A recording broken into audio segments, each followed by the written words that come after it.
I'm Sean Cutter. I'm the Executive Director of MML&K Government Solutions, the government affairs practice arm of the McBrayer law firm. I'd like to welcome everybody today to a webinar that we're experiencing for one of our first times, and hopefully it'll go smoothly. What's new in the Bluegrass? It's a Kentucky legislative, high level, I would say, Kentucky legislative update for this past year's session in 2022. MML&K is a bipartisan and diverse government affairs firm. We employ 10 folks within our office here in Frankfort and work in conjunction with the McBrayer firm and its attorneys to provide full service lobbying and counsel to a number of different clients, very diverse group of clients. Today, I think we've narrowed it to 3 or 4 different high-level topics to try to create a broad discussion of different issues that came up during the 2022 session. And from our office today, we have myself, Chris Nolan, who's the Assistant Director here, Brandy Cantor, who's our Chief Healthcare lobbyist here in the office, does a wonderful job there. James Higdon, jack of all trades, but is going to cover today some of the issues related to the budget.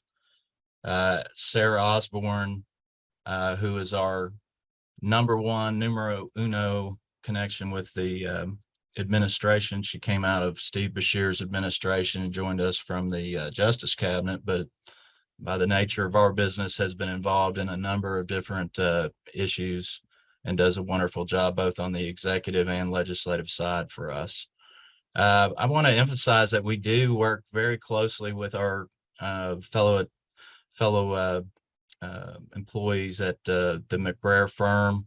The attorneys there help round out our capabilities to provide, again, a full service to our clients. As we onboard those folks, we often bring in folks from the law firm to provide expertise on legal matters that may face the client here in Kentucky. Often get help from them in drafting legislation. We work very closely with the attorneys that have joined us today, and Stephen Amato is one of our great attorneys that has expertise in hospitality and liquor law, does a wonderful job there in representing our client, the Kentucky Distillers Association. We've worked very closely with Cindy Effinger, who is a wonderful labor attorney out of our Louisville office. And Cindy has been very engaged with our clients during the period of COVID, where there was a lot of questions about how to operate here in Kentucky, and provided wonderful guidance to them during that period of time. And outside of it now, Cindy, as we come out of COVID. And then Chris Shaughnessy is a long-standing healthcare attorney in our Lexington office, who we've worked closely with on a number of different issues throughout the years. And when we get into regulatory advice and then counsel and representation, our healthcare attorneys in our Lexington office are bar none some of the best in the state. So Brian Powers, I think, was the voice you heard to kick this off. Edwin Schaus and Brian work very closely to coordinate a lot of the communications for both the firm and for the government affairs practice at MML&K, and I want to thank them for putting this together. We'll refine this after this attempt at the webinar, but I hope there's value for all the folks that are joining today. And again, we welcome you. I'm going to kick it to our our next speaker and our first topic, we're going to talk a little bit about the taxes and spending that were associated with this year's budget, and I think Jimmy is going to take it from here. Thank you, Sean, and good morning to everybody who's on the webinar. Jumping right in, each session, House Bill 1 is reserved for the priority bill for the House Majority Caucus. And during the 2022 session, they saw fit to designate the two-year state budget as their top priority. The House introduced the budget in late January, and after working with their Senate counterparts for the remainder of session, that effort culminated in a 249-page, $31 billion biennial spending plan. Backtracking just a little bit, the legislature encumbered much of the hundreds of millions of dollars in federal relief that the state had received throughout the 2021 session and time preceding that, withholding those funds until the state's fiscal picture and spending needs became clear. They attempted to allocate those funds through the prism that one-time funding should be used for one-time projects, hoping to avoid creating structural imbalances that have traditionally plagued Kentucky budgets and that this legislative majority is taking great pains to unwind.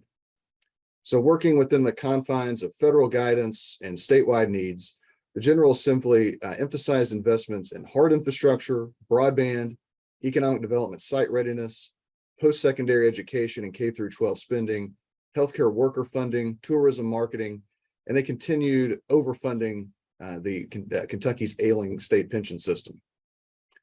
$250 million was committed to water and wastewater build out in Kentucky, including an additional $35 million to support growth around the Ford battery plant in the counties south of Louisville.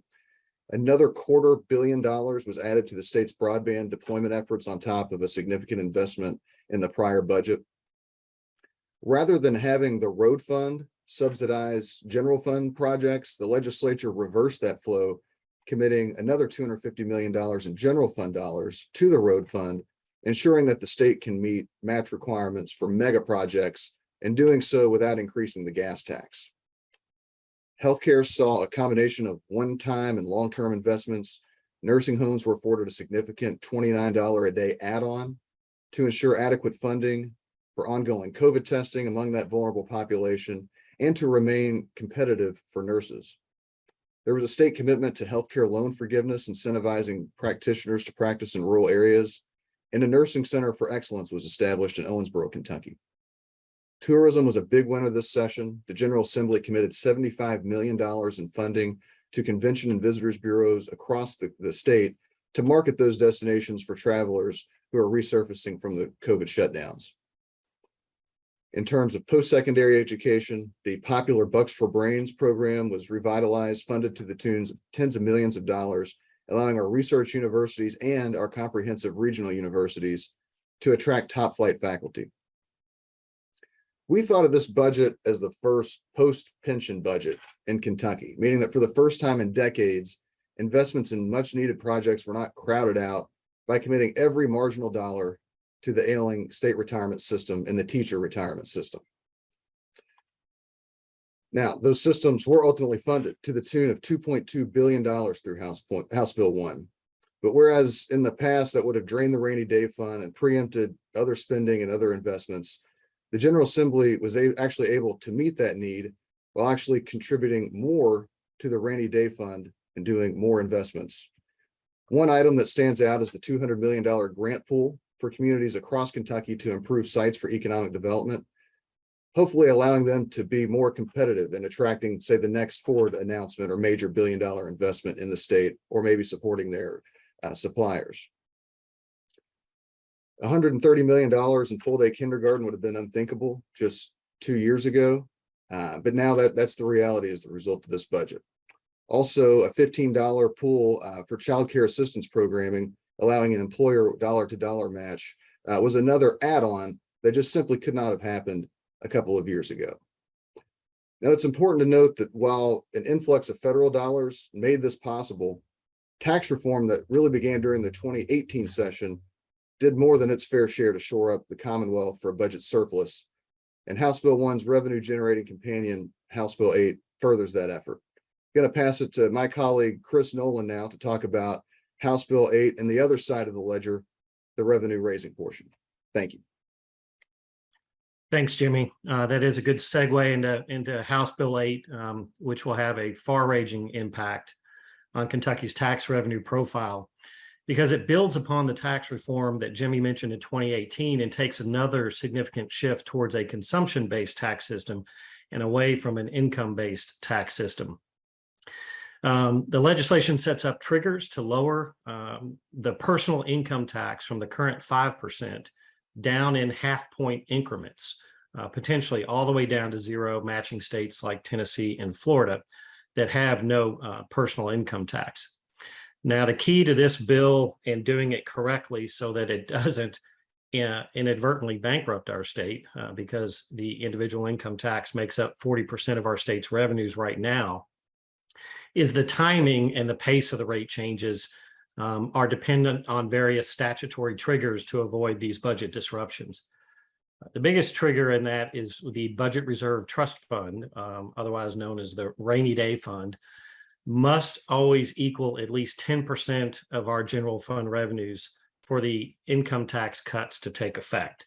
So we must maintain a healthy savings account for the state, which is one of the key factors that the rating agencies look to in Kentucky, which is how many days could you operate with no revenue? And we went from one of the worst states in that ranking to the new ranking that just came out, has us, I think, 12th in the country, because we have some 61 or 62 days of revenues saved up in our rainy day fund in order to pay our bills if we should all of a sudden everything come to a stop.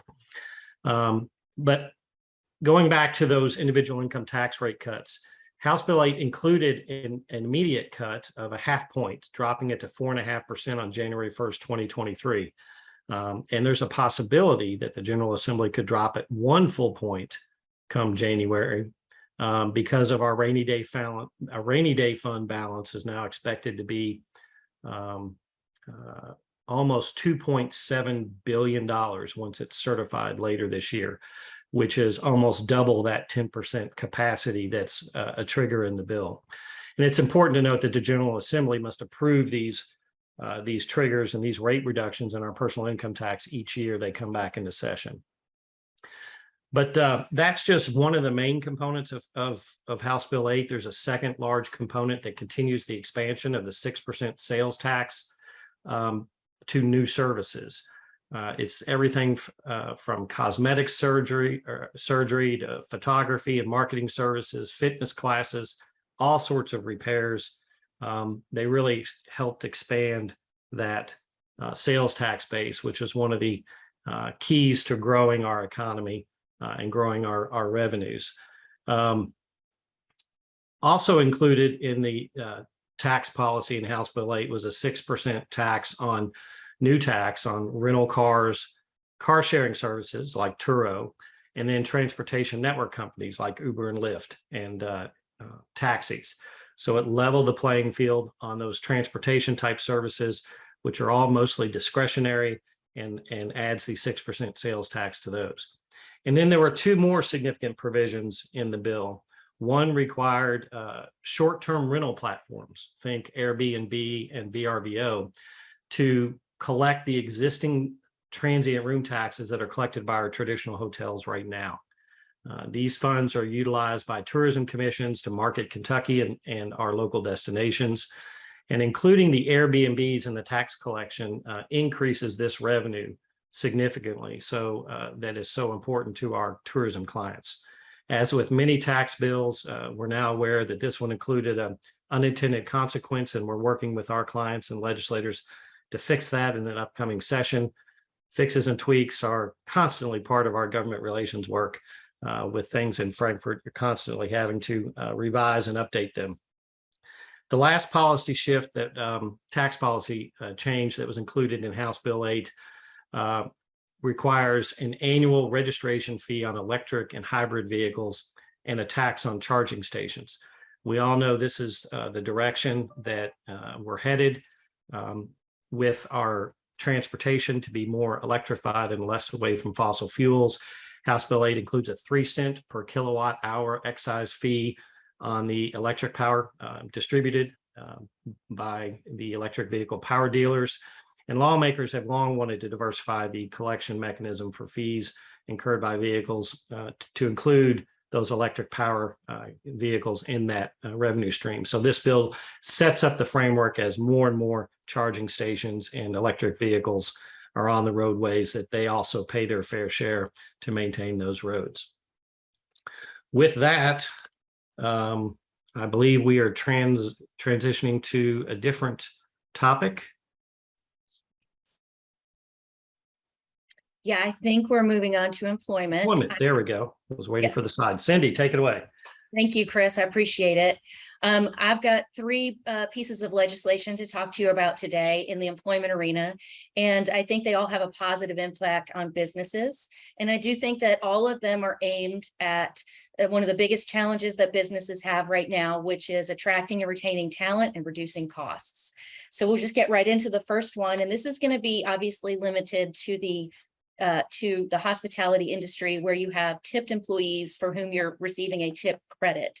It used to be in Kentucky that an employer or a business would not be allowed to mandate or require these employees to share their tips amongst other employees.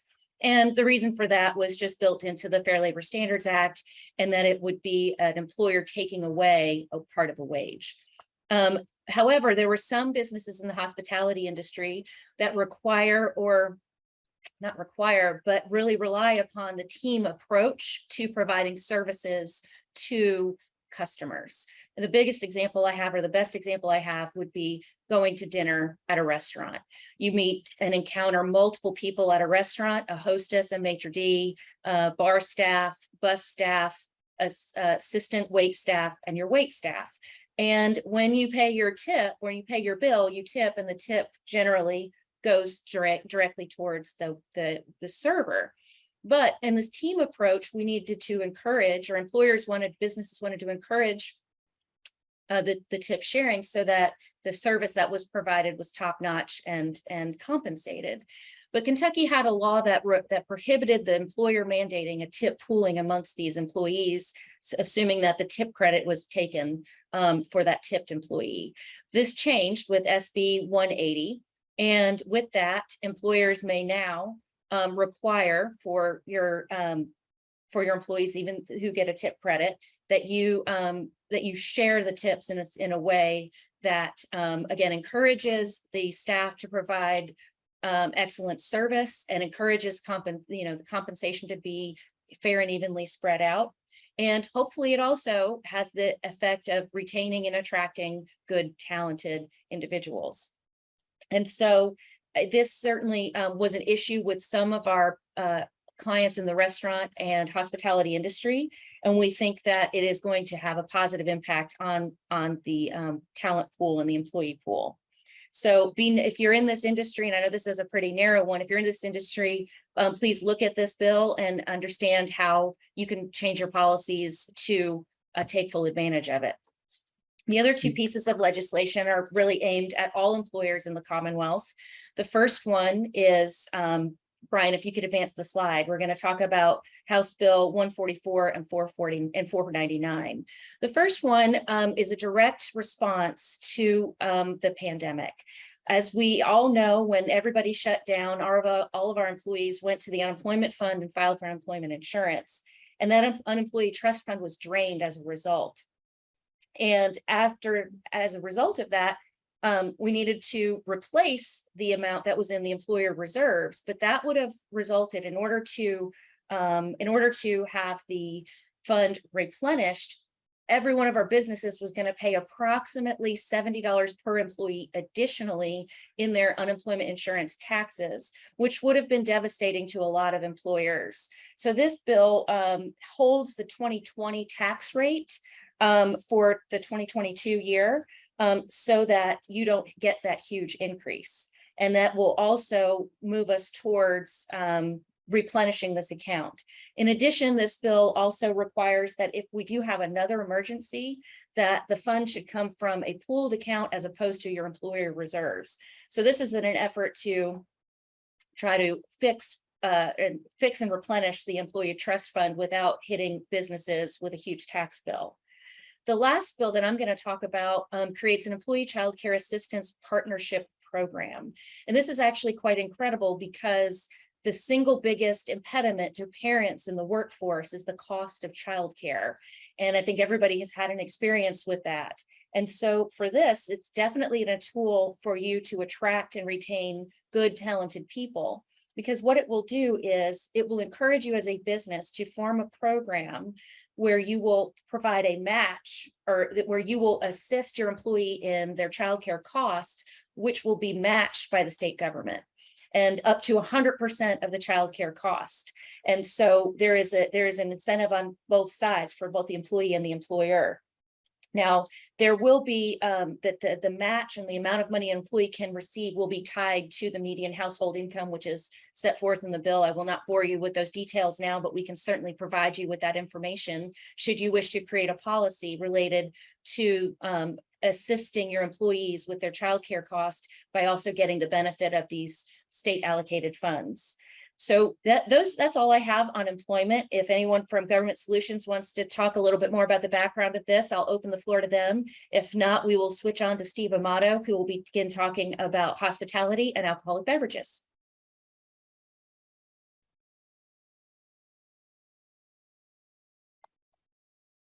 Good morning. As Sean indicated, I'm Steve Amato, a member in the Lexington office, and a significant amount of my practice is dedicated to assisting persons in businesses in the alcoholic beverage industry, whether they are manufacturers, wholesalers, and distributors or retailers. And I work closely with our government relation partners on several different shared clients to advance the industry, primarily the distilling industry. We have come through a series of 7 or 8 years in a row of pretty significant development and legislation to assist and encourage and grow the distilling industry in Kentucky. This past year, the primary focus of the legislation was a little bit narrow. It was a targeted effort to shore up and safeguard some of the key pieces of the industry that have helped fuel the increase in bourbon tourism across the state and generate interest across the country.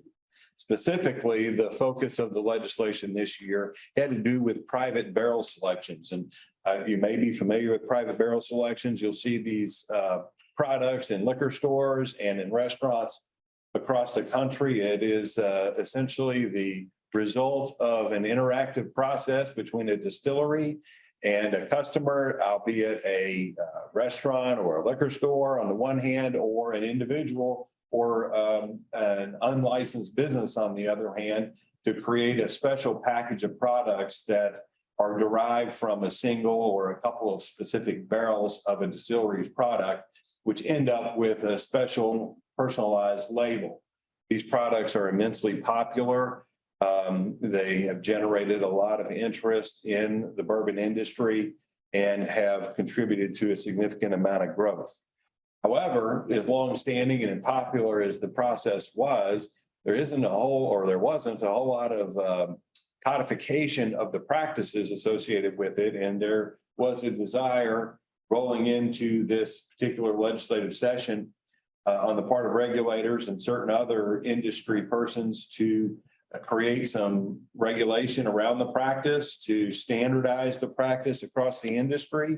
And so legislation was developed with which we were involved on behalf of the Distillers Association and the Kentucky ABC to create some of these rules and regulations. Some of the key components of the legislation are the definition of what's called a private barrel selection event and the definition of a private barrel selection product, i.e. the bottles that result from the event. So the legislature created a series of rules that describe how many or how much product can be tasted or sampled in these private selection events.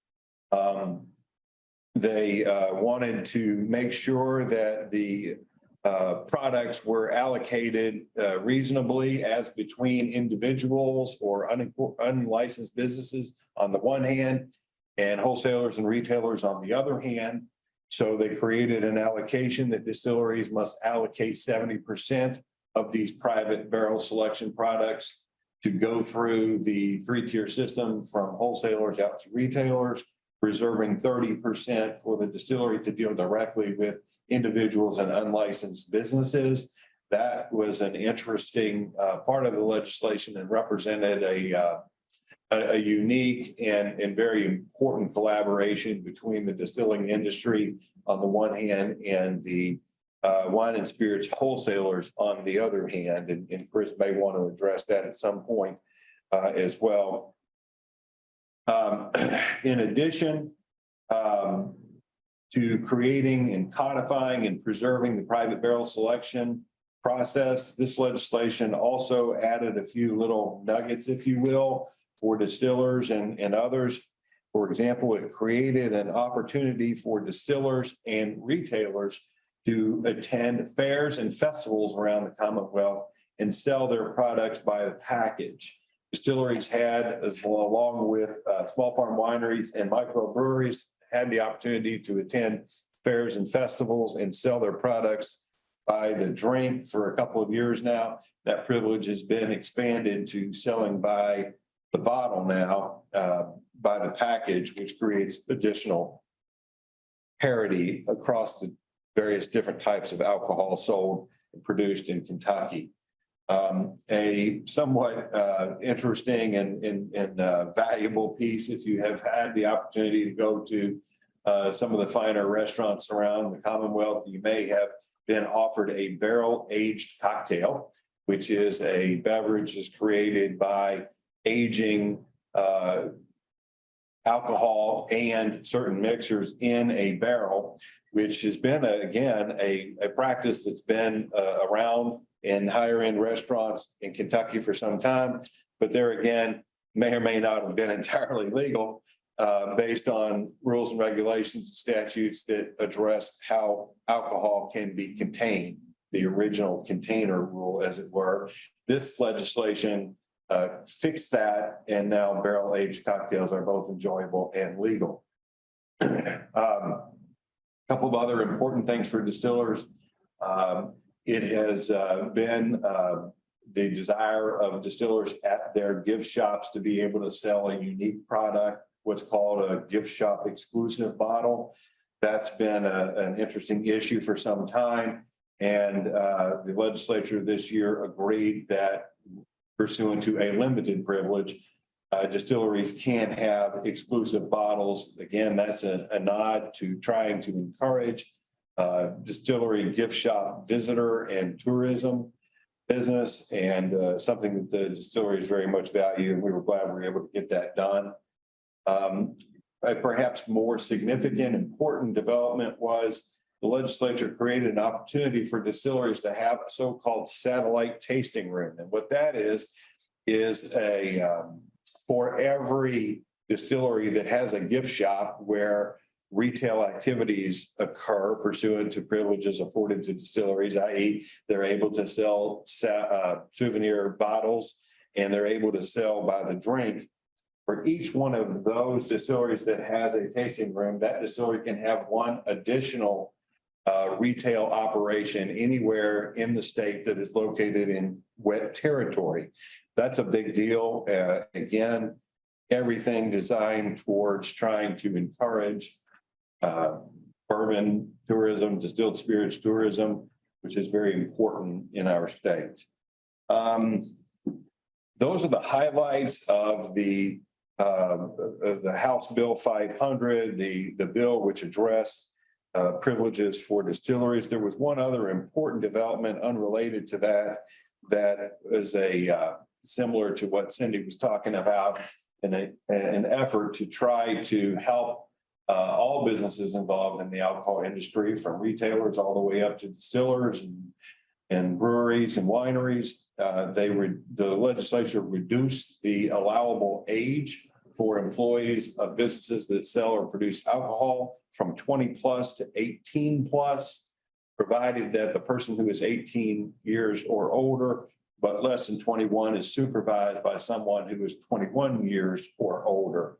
And this has proven to be a very popular bill because, as we all know from visiting restaurants and any other businesses, it's very difficult to find good, willing employees who are willing to put in a full day. And there's a lot of young people out there that want to do that. And this bill has expanded those opportunities. So Chris, do you, on behalf of Government Solutions, want to add any comment to that?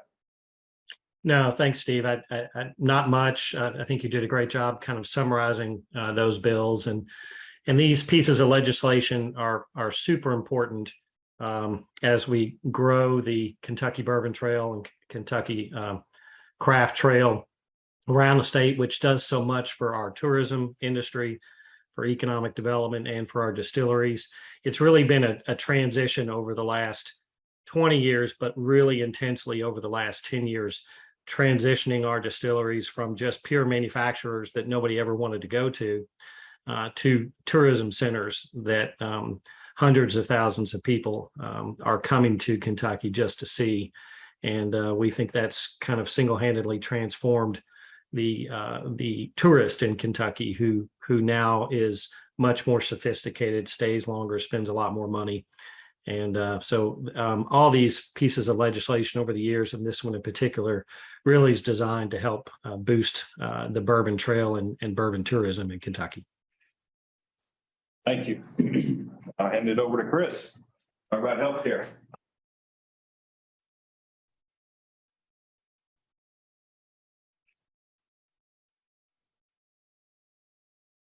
Good morning, I'm Chris Shaughnessy. I'm in the healthcare section at McBrayer in the Lexington office. And the one thing I like to say is about healthcare is that it's always changing, whether on the statutory side, on the regulatory side, on the federal side, or on the state side. I'm just going to hit three key pieces of legislation that have been enacted. The first one is House Bill 777, which is the establishment of the Kentucky Board of Emergency Medical Services as an independent agency. For many years, oversight of the Kentucky Board of Emergency Medical Services was placed in the Kentucky Community and Technical College system. That now changes. It also changes the membership in the Kentucky Board of Emergency Medical Services, and it specifically dictates the qualifications of the members of that board. That includes physicians, local government representatives, certified or licensed emergency medical field providers,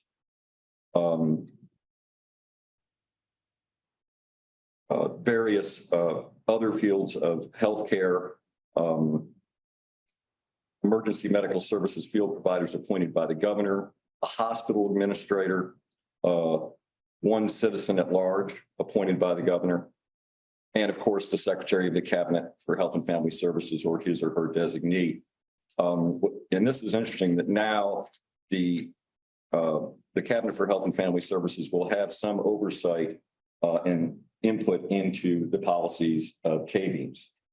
Probably the most important aspect of this, again, this is a very large bill, but concerns certificate of need changes. Kentucky has had a certificate of need law for many years. Some people love it, some people hate it. Of course, certificate of need is required for many types of healthcare services, and it must go through a process before the Cabinet for Health and Family Services, including a right of a competitor, also known as an affected party, to challenge the application for a certificate of need. Due to a number of factors, including the cost of running ambulance services, providing personnel, and of course, the ever-present issue of timely response times, this statute makes some significant changes, mainly to benefit hospitals, but I think ultimately to benefit the entire healthcare system with respect to efficiency. The first major change is that a hospital that owns an ambulance service will be exempt from certificate of need to provide transportation services from another healthcare facility to the hospital if authorized by the ambulance service provider within that jurisdiction. So, for example, if the local healthcare provider or local ambulance provider in Rockcastle County that's already CRM'd and licensed, the hospital there wanted to establish an ambulance services a service to provide transportation. If they received consent from that existing provider, they would be permitted to do that. Probably another big change here is also concerning certificate of need, is that, and this is very important for efficiency. This bill states that an ambulance service owned by a hospital shall not be required to obtain a certificate of need for the sole purpose of providing non-emergency and emergency transport services originating from its hospital. I think this is very important with respect to rural hospitals. Many times a patient will present at that hospital with a condition. They, of course, are going to be triaged and may be placed in an acute care bed or in an ICU bed. And their condition is such that they require a step-up level of care, for example, at UK, U of L, or another more urbanized hospital with specialists. This will make the transfer of that patient more efficient if the hospital wants to establish an ambulance service to be able to make that transfer. The other way this will lead to efficiency is with respect to discharge of patients. Many times patients, especially nursing home patients, who can be discharged back to the nursing facility will have to wait for a local EMS provider to provide that non-emergency transportation back to the nursing home. As a consequence, that patient may sit in that bed and have to wait for that service. Obviously, the existing ambulance providers are going to give priority to emergencies. In many rural communities, these providers are strapped financially. And of course, with the price of fuel right now, we could only see that getting worse. The next change to the certificate of need law benefits city or county governments.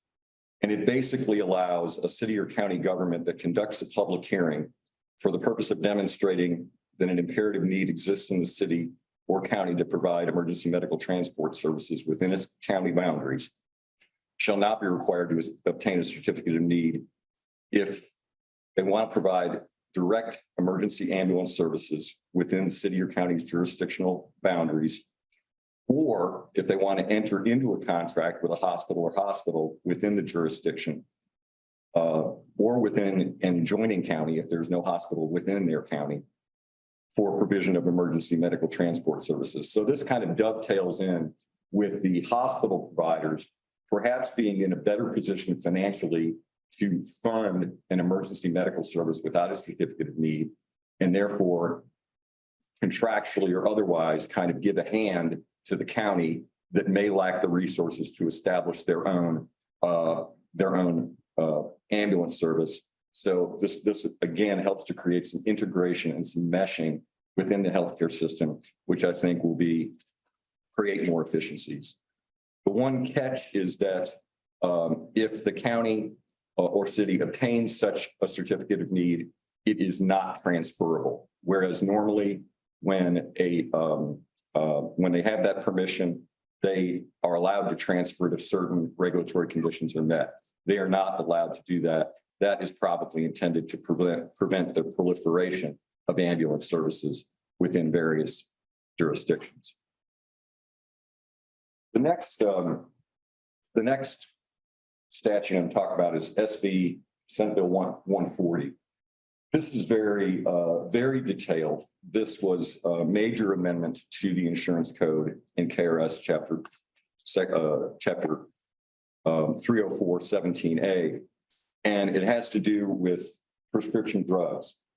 What step therapy is defined as is it says it's a policy or program or protocol that establishes the specific sequence in which prescription drugs that are for a specified medical condition and medically appropriate for a particular insured are covered by an insurer or health plan. This is very important because many times a health insurer will basically say, no, we don't think this is medically necessary, or we think that a different drug should be provided. This requires health plans, health insurers to issue protocols and guidelines, clinical practice guidelines outlining step therapy policies and procedures. and they have to use specific types of information that basically it's evidence-based standards. One of the most important aspects of this as well, besides having the clinical practice guidelines, is the insurer or health plan or pharmacy benefit manager must be transparent with providers and patients regarding the step therapy protocol and guidelines.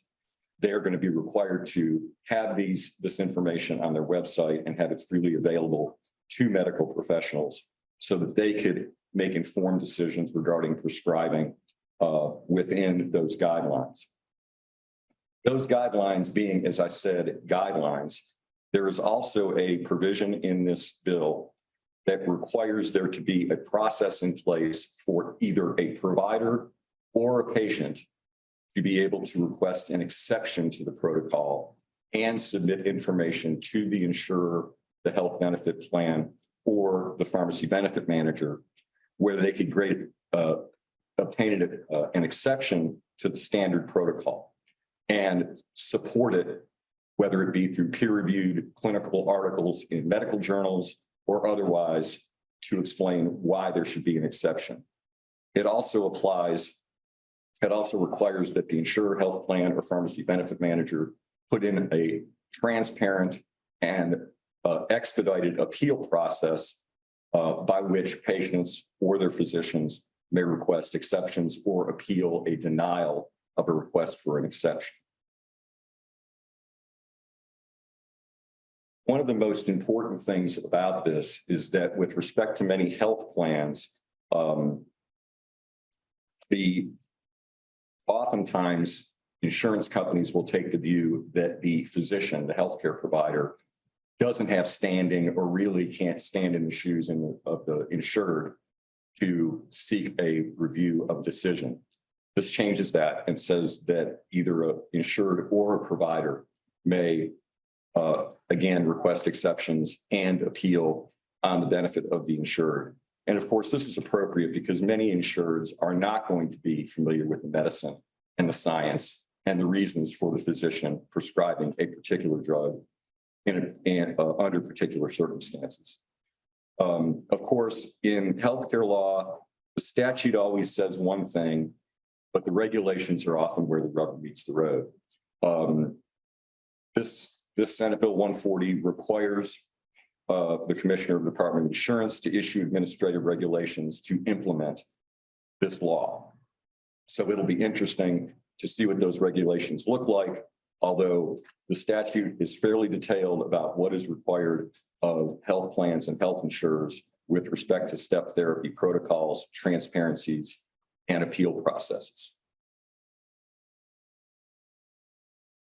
Next, I want to talk about telehealth. Of course, during the pandemic, telehealth greatly expanded in the Commonwealth and throughout the country. At every level, both at the United States Department of Health and Human Services, at the state level, the expansion of telehealth was extremely important to basically people getting through the pandemic. We wanted to have people not crowding emergency rooms, not crowding clinics. And of course, many people were simply reluctant to access healthcare during the height of the pandemic, although I don't know if we're at the height yet. But and so telehealth proved to be an effective tool for patients and healthcare providers to address these issues. And what has happened is that everybody likes it. It's convenient for patients, it's convenient for doctors, and it also creates a level of safety with COVID protocols where if a patient, particularly a vulnerable patient, does not have to be in a waiting room or wherever to receive care, they're able to receive it through telehealth. The expansion took place largely on a regulatory side with various licensure boards, the Kentucky Board of Medical Licensure, the Kentucky Board of Nursing, liberalizing the use of telehealth. This goes even further, and this states that it is basically licensure boards are may not prohibit the delivery of telehealth service to a person who is a permanent resident of Kentucky who is temporarily located outside of Kentucky by a provider who is credentialed in Kentucky by a Kentucky Professional Licensure Board. In other words, if the patient travels to Arkansas to go on vacation and the patient's healthcare provider is here in Kentucky and the patient wants to have a telehealth visit for whatever condition they have, that will be permitted and cannot be prohibited by any licensure board. This also prevents any board, a licensure board, from prohibiting the delivery of telehealth services to a person who is not a permanent resident of Kentucky, who is temporarily located in Kentucky by a provider who's credentialed by a professional licensure board in the person's state of permanent residence. So this is the flip side of what I just went through. Assume a person from Arkansas decides to come up here on vacation to go and tour the Bourbon Trail, and they have a malady that requires a telehealth visit. That means that their provider from their home state in Arkansas can provide that telehealth visit and cannot be prohibited from doing that while that patient is in Kentucky, even though that patient is a resident of Arkansas. It also prohibits any board of licensure from requiring a healthcare provider to be physically located in the state that he or she is credentialed in by a professional licensure board in order to provide telehealth services to a person who is a permanent resident of the same state. So this is a case where, let's assume the physician goes down to Arkansas on vacation and has a patient in Kentucky who needs a telehealth visit. That provider, while physically located in Arkansas, can provide that telehealth visit to the patient located here in Kentucky, and a licensure board cannot prohibit that or take any type of disciplinary action against the physician for doing that. The one caveat to all of this, despite it liberalizing telehealth, is that the statute specifically says that nothing in the statute shall be construed to imply that the Kentucky Medicaid program would be responsible for reimbursement for any services provided in Kentucky by a provider who is not credentialed by the Kentucky Medicaid program. So the fact that you are licensed in a state and this has liberalized your ability to provide telehealth, you need to be credentialed. For example, many insurance companies are going to require, if a patient has Anthem or Humana or whatever, that provider be credentialed with that insurance company to provide telehealth services in order to be reimbursed by the insurance company. So that is one thing that providers really need to look at, is what is their status as a participating provider as they provide delivery of telehealth services to patients.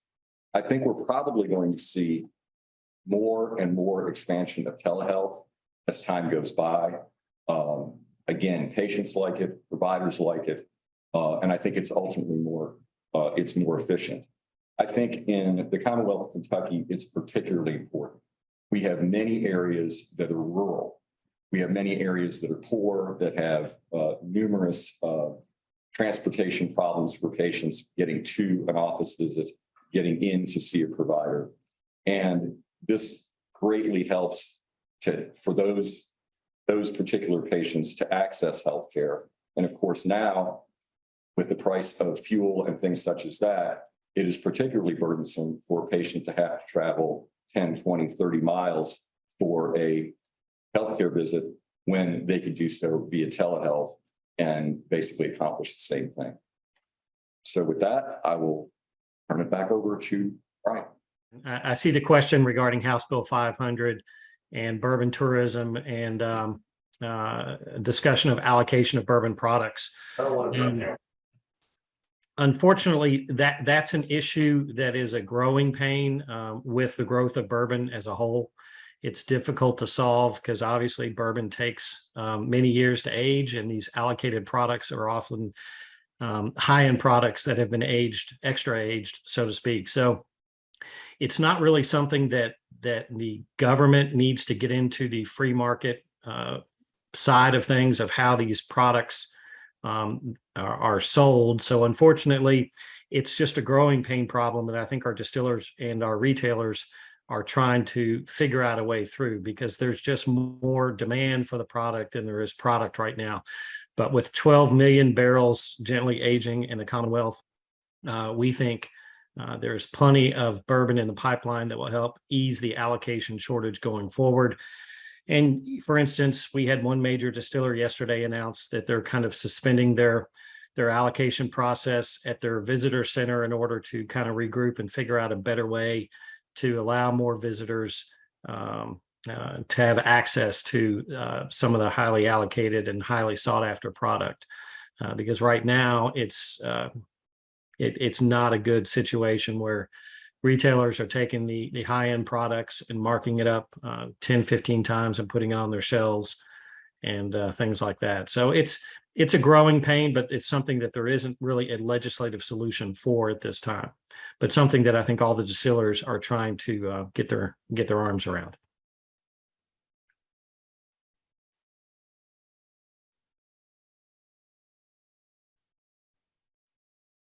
Other questions out there?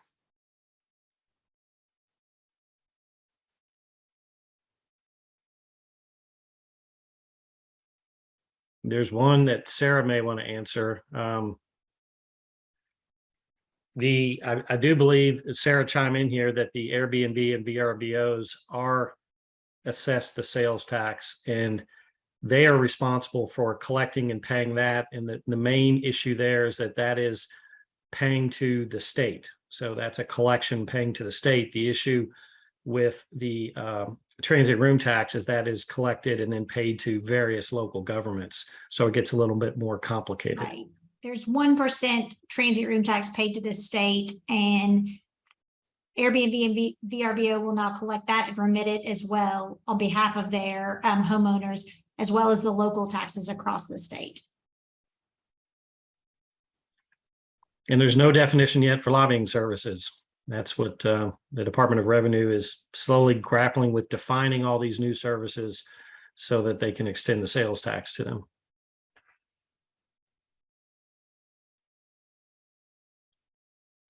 One thing I'll make note of as we see if there are any other questions, through the whole process, all these bills that were talked about here today, whether it was the healthcare bills, the ambulance bills and things like that, those are highly negotiated throughout the whole process. You have stakeholders. I know the EMS bill had stakeholders from all across the Commonwealth, dozens of folks that sat in a room for hours upon end and hashed out the various pluses and minuses about making various changes to the laws. And I won't say that bill was particularly a consensus bill, but it had a lot of input. And from a legislative perspective, if they got just about everybody was slightly unhappy, then they might have gotten a good bill out of the deal at the very end. But a lot of work goes into bills like that, and the step therapy bill was a huge compromise across the entire industry, from insurers to doctors to patients and to the patient advocacy group out there.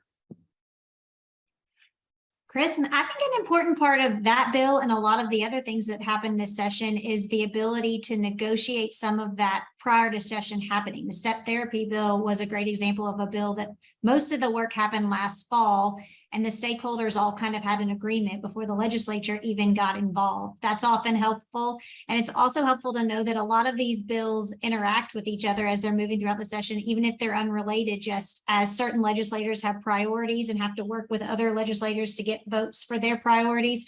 And that's a huge part of what we do. And then call in Steve and Cindy and the team when we get into the legal realm of things. And that's kind of what our team is able to do, is put both sides of that equation together. And it's something that we pride ourselves on working on. I think that's important for everybody on this call today to know.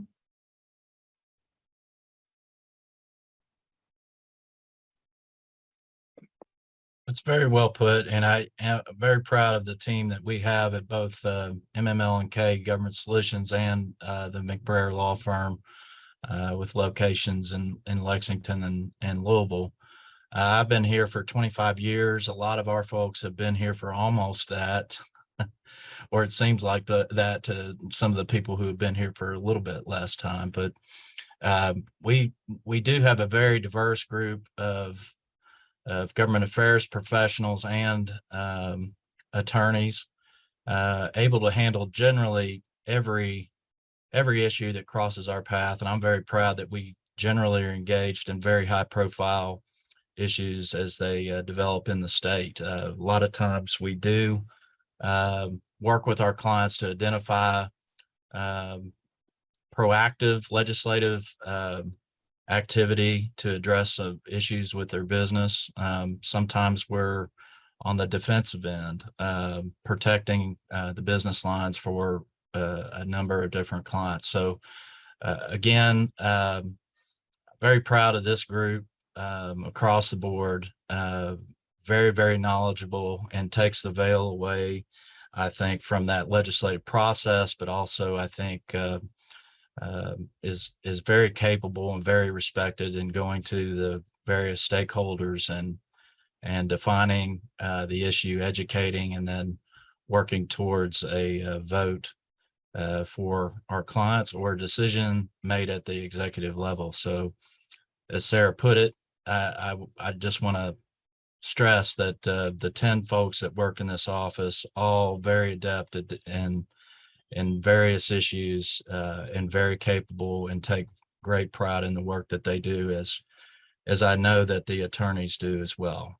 We're very blessed to have had the guidance of Terry McBrayer through the years, and the growth of this practice is attributable to his vision for both the law firm and the government affairs practice. We missed him this past year, but I'm very proud to say that we're flourishing with the process and the pride that he took in the work. I think everybody here has adopted those principles, and we've been able to kind of sustain, and I know he would be very proud of the work that's done by the firm. Appreciate if there's no more questions, appreciate everyone's participation in this. If there's feedback after this webinar, or there are questions that pop up, feel free to contact any one of us. I know that this has been recorded. Not sure what platform that will be put out there, but if there's improvements that we can make between now and our next webinar, please suggest those to us. But we appreciate your participation today, and I hope you have a wonderful day today and a wonderful week.